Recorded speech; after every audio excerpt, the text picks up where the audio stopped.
राष्ट्रवादी काँग्रेस अजितदादांच्या पक्षाचे जे प्रमुख नेते स्वतःला म्हणवतात ते प्रफुल्लभाई पटेल, खासदार सुनील तटकरे, ज्येष्ठ नेते छगन भुजबळ, धनंजय मुंडे या चारही नेत्यांनी अजितदादांच्या पक्षात राहून भाजपाचं काम करण्यापेक्षा ईडीग्रस्त आपण असल्यामुळे, चौकशीच्या वेगवेगळ्या फेऱ्यामध्ये आपण अडकलेला असल्यामुळे भारतीय जनता पार्टीची आपण मनधरणी करत आहात.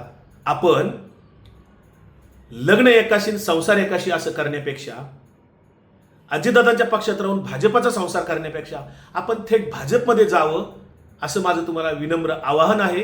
कारण भाजपमध्ये गेल्यामुळे थेट तुम्हाला संसारही चांगला करता येईल आणि उघडपणे तुम्हाला त्यांच्या भूमिका मांडता येतील. शिवाय तुम्ही ज्या चौकशीच्या फेऱ्यामध्ये, कारवाईच्या फेऱ्यामध्ये अडकलेला आहात त्याची सुटका बीजेपीच्या गुजरात वॉशिंग मशीनमधून तुमची क्लिअरिटी मिळेल, तुम्हाला क्लीन चिट मिळेल आणि तुम्ही स्वस्तपणे उर्वरित आयुष्य काढू शकता, आनंदाने जीवन जगू शकता. तुम्हाला कुठलीही टेन्शन राहणार नाहीत. त्यामुळे तुम्ही तात्काळ भाजपात जावं, काहीही नुकसान होणार नाही महाराष्ट्राचं. आपण राष्ट्रवादी काँग्रेस पक्षाच्या कार्यकर्त्यांची फसवणूक करू नये, दिशाभूल करू नये.